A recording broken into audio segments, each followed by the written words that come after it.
As we dive into the latest developments surrounding the San Francisco 49ers, there's a buzz in the air. Dre Greenlaw is back, and it's time to assess what that means for both him and the team. Fans, let us know where you're tuning in from and share your thoughts on Greenlaw's return. This is a pivotal moment that could shift the dynamics of our defense, and you won't want to miss what unfolds next. Last season, the absence of Dre Greenlaw was palpable, and not just for the 49ers. Greenlaw's struggles with the Denver Broncos were evident, and it's clear that his performance was not what we have come to expect. With only 352 snaps to his name, his impact was muted at best. It's a stark contrast to his previous seasons with the 49ers, where he was a key cog in a well-oiled defensive machine. This brings us to the important question: how much did the Denver environment play a role in his underwhelming performance? Greenlaw himself has highlighted the importance of his partnership with Fred Warner, stating, "His leadership, his voice. He's the voice of the defense. When you have someone that confident next to you, it settles you down." It's an insightful comment that underscores the significance of chemistry and leadership on the field. Warner's presence is not just a comfort to Greenlaw, it's a game changer. When you have a player like Warner calling the shots, it elevates the entire performance of those around him. Let's not sugarcoat it. Greenlaw's transition to Denver was riddled with challenges. Recovering from injury while trying to establish himself in a new system is no simple task. The Broncos didn't have the same level of leadership on their defense, with players like Alex Singleton and Justin Strnad filling roles that lacked the assertiveness and skill of someone like Warner. This is not to discredit Singleton, who is a solid linebacker, but he simply doesn't command the same respect and performance as Warner does. We witnessed firsthand how the defense struggled when Warner was sidelined with injuries last season. D. Winter's performance plummeted in Warner's absence, and the same issues plagued Greenlaw in Denver. But now, with Greenlaw back in the fold and fully healthy, the potential for a resurgence is promising. The 49ers need Greenlaw to return to form, and the signs are optimistic. He's entering training camp with a chance to reclaim his starting spot without contest, which is crucial given the depth the team has now. Speaking of depth, the 49ers' linebacker core is significantly stronger than in previous years. With Garrett Wallow stepping up in the playoffs last season and Nick Martin being a promising third-round pick, the competition is fierce. We also saw contributions from Tatum Bethune before injuries cut his season short. And let's not forget about Jaden Duggar, a rookie who has shown high potential. The 49ers are not in a position where they need to rush to make a move if Greenlaw falters. They have options. As we look ahead, it's clear that the stakes are high. The 49ers are optimistic about Greenlaw's return to his former self, but the reality is that the pressure is on. The team has invested in depth, and they must be prepared for any outcome. The dynamic between Greenlaw and Warner could be the key to a revitalized defensive performance this season, and as fans, we should be excited about the possibilities. With Greenlaw back on the roster and set to take the field in training camp, the stage is set for a potential turnaround. The 49ers have a lot riding on this, and it will be fascinating to see how Greenlaw adapts and performs. Up next, let's explore another critical piece of news that could further shape the landscape of the 49ers roster. The San Francisco 49ers have made a strategic move by drafting Kaelon Black, a decision that signals not just a push for depth in the running back position, but also a calculated attempt to elevate the competition behind Christian McCaffrey. The initial buzz around Black is palpable, especially as he steps in to challenge Jordan James for the backup role. This is no small feat, and fans are eager to see how this plays out. Where are you watching from? Share your thoughts. Entering the NFL, one of the biggest questions surrounding Black was his ability to adapt to the passing game. Early reports from OTAs are surprisingly optimistic, suggesting he may be ahead of schedule in this vital area. This is a significant development, considering his college performance didn't suggest he would be a dual threat.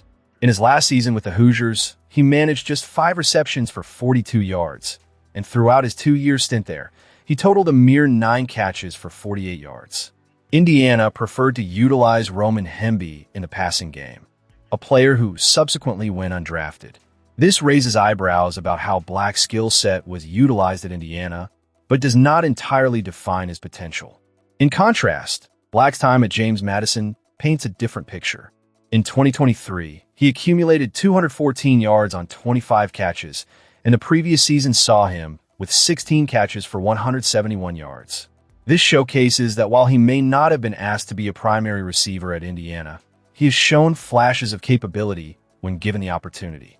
However, to earn his spot on the 49ers roster, he must prove he can handle the demands of the NFL passing game. It's also worth noting that Jordan James is showing promise in his own right. He, too, has impressed in the passing game, but his college resume was stronger in that area. Drafted in the 5th round last year, James had a lackluster rookie season hampered by injuries, which can complicate a player's development trajectory.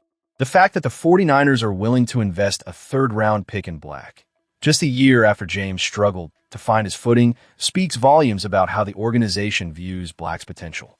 When we look at the stylistic differences between the two, Black is more of a downhill runner, capable of grinding out tough yards, something that James has struggled to do consistently.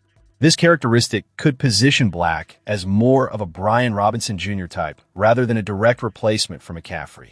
For Black, the key will be demonstrating enough competency in the passing game to earn the respect and trust of the coaching staff, akin to Robinson's role in Washington. What this means for Black is that he may find a clearer path to playing time than James did last season. With a higher draft position, paired with the knowledge of what the team has in James, Black is already at an advantage.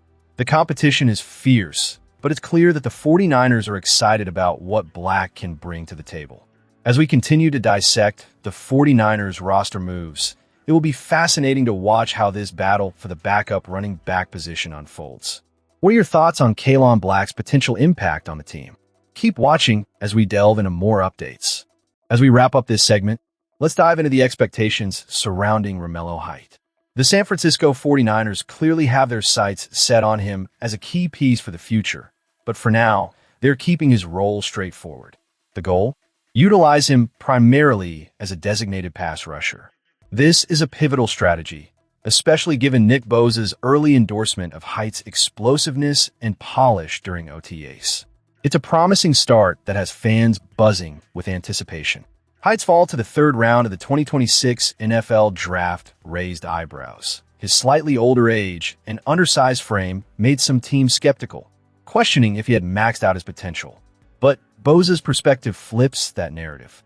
Instead of seeing Height's age and size as liabilities, he views them as assets.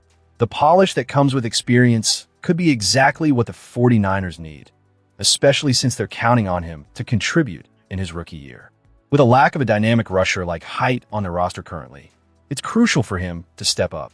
While players like Cam Sample and Keion White are around to provide depth behind Michael Williams, they play similar roles, offering little in the way of the explosive edge rush that Height brings. Bosa and Sam Okwonu are more traditional hand-down rushers, adept against the run, but Height is a different breed, a stand-up rusher who can inject speed into the defensive line. This could be vital as the team adjusts to the departure of Bryce Huff, who had a notable impact but struggled against the run last season. The 49ers clearly understand the importance of keeping Height focused on what he does best. Unlike Huff, who saw his pass rushing effectiveness diminish when asked to take on run responsibilities, Height will likely be shielded from that burden. The depth in run defense allows the coaching staff to keep him on the field in situations where he can truly thrive, getting after the quarterback with unbridled speed and ferocity. In fact, Height could very well be the most explosive edge rusher in the 49ers unit, especially in light of Bosa's injury history and the additional weight that other rushers carry.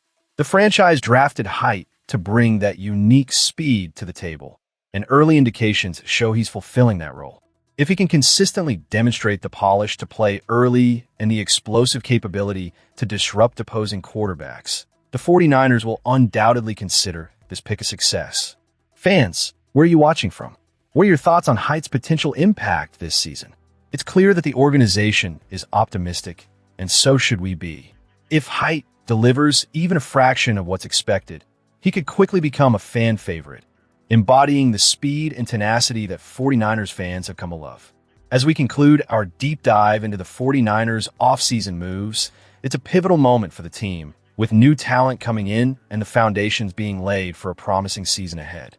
Make sure to subscribe for the latest updates and leave your opinions about the San Francisco 49ers in the comments. Your insights matter, and together we can keep the conversation going as we eagerly anticipate what's next for our beloved team.